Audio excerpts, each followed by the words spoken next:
kembali ke Aang. Aang, tadi kan belum jelas kenapa kamu berhenti dan kembali ke desa. Apa yang membuat kamu berhenti dan kembali ke desamu?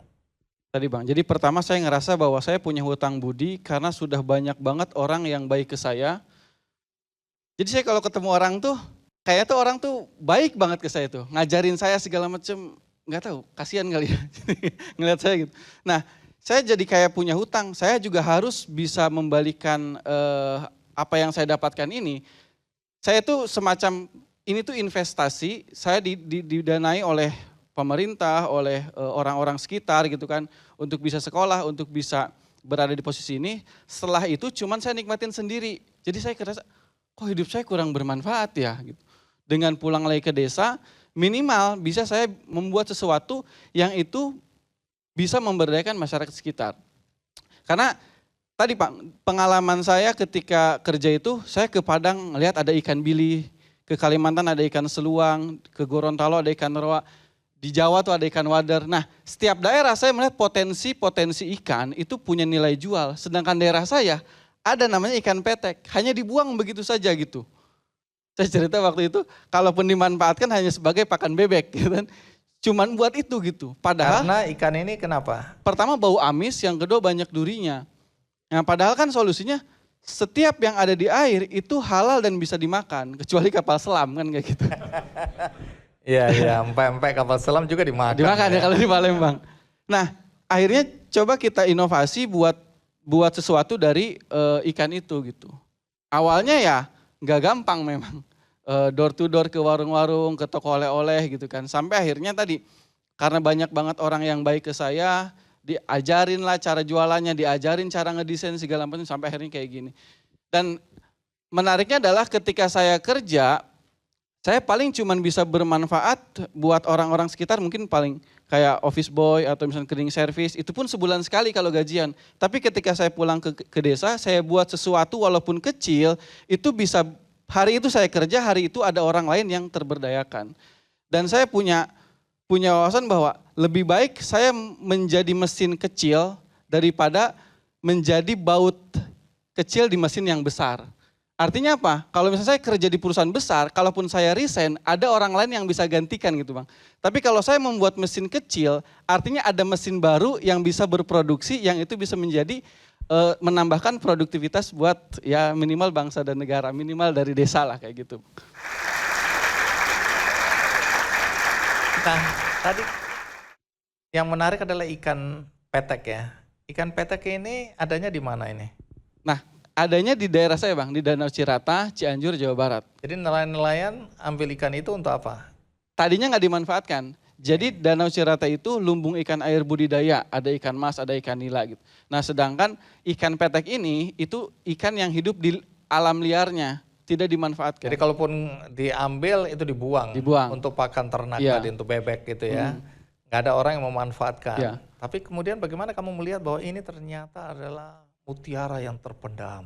Ya karena tadi bahwa di Padang tuh ada ikan bilis. Di oleh-oleh harganya tinggi, di Jawa ada ikan wader harganya tinggi. Nah ikan ini pun kalau misalnya kita bisa olah terus kita jual dengan dengan inovasi yang bisa kita lakukan, itu juga punya nilai jual. Dan kamu apakan itu ikan-ikan itu? Saya buat crispy ikan yang kayak tadi, saya buat. Kok bisa tahu formula untuk menghilangkan duri dan bau?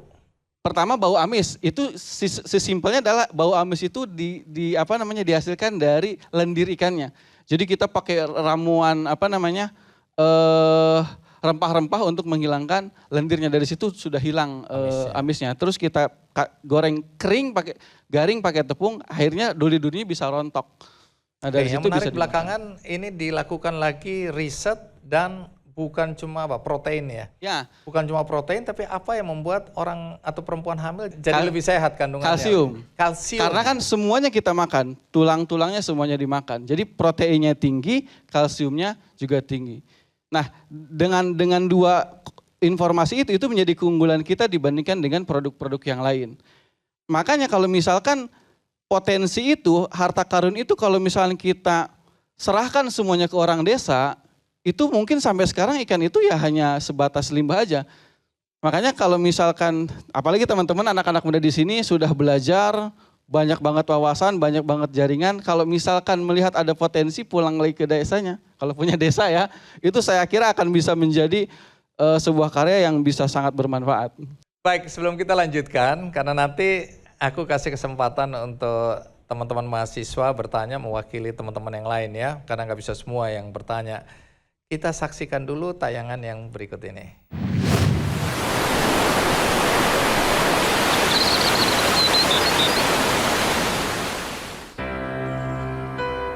Indonesia, negeri maritim indah dan mempesona. Sumber daya baharinya yang terbentang di sepanjang garis khatulistiwa merupakan aset dan kekayaan bangsa. Namun, sayang, masih banyak komoditas perikanan yang belum dimanfaatkan secara optimal. Harusnya, potensi itu bisa dijadikan sebagai sarana untuk meningkatkan perekonomian dan kesejahteraan warganya. Maka dari itu, Sipetek hadir dengan misi yang tinggi, memberikan nilai tambah komoditas ikan lokal yang terbuang menjadi sumber pendapatan baru bagi masyarakat desa. Sulit memang, capek sudah pasti. Namun, bersama nelayan, ibu-ibu desa, dan para UMKM, Sipetek terus berinovasi menghasilkan produk-produk unggulan yang dibutuhkan pasar dan menjadi solusi cerdas bagi para ibu dalam menyediakan menu makan ikan yang praktis tinggal makan. Seperti crispy ikan, abon tuna, teri kentang, sambal tabur ikan roa, udang rebung kentang, dan produk olahan ikan lainnya. Dengan memanfaatkan teknologi digital, kami mengembangkan sistem kemitraan online yang melibatkan ibu-ibu rumah tangga sebagai mitra reseller di berbagai kota di Indonesia. Berkat keunikan dan model bisnis sosialnya, Sipetek telah diliput oleh berbagai media nasional serta mendapatkan penghargaan baik dari pemerintah maupun swasta. Harapan kami pada negeri ini sungguh besar, terutama pada sosial ekonomi masyarakatnya. Ke depan, Sipetek akan terus berkarya untuk memajukan Indonesia dari desa dan bersinergi untuk bisa bersaing di tingkat nasional maupun global. Sipetek hanyalah satu dari puluhan bahkan ratusan potensi yang ada di desa-desa di Indonesia. Kami yakin bahwa jika potensi itu dimanfaatkan dengan baik untuk kesejahteraan warganya, tentu Indonesia akan menjadi negara besar. Seperti kata Bung Hatta, Indonesia tidak akan bercahaya hanya karena obor besar di Jakarta, tapi Indonesia akan bercahaya karena lilin-lilin di desa.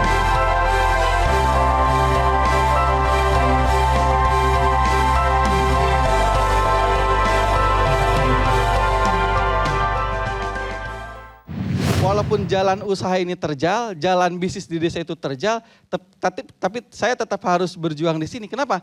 Karena kebahagiaan yang saya dapatkan di desa itu jauh lebih tinggi daripada sekedar mendapatkan gaji setiap akhir bulan di kota gitu.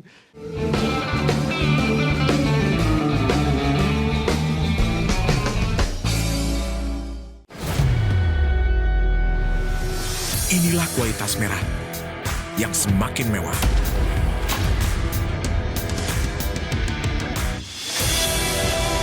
Gudang Garam Merah edisi terbatas.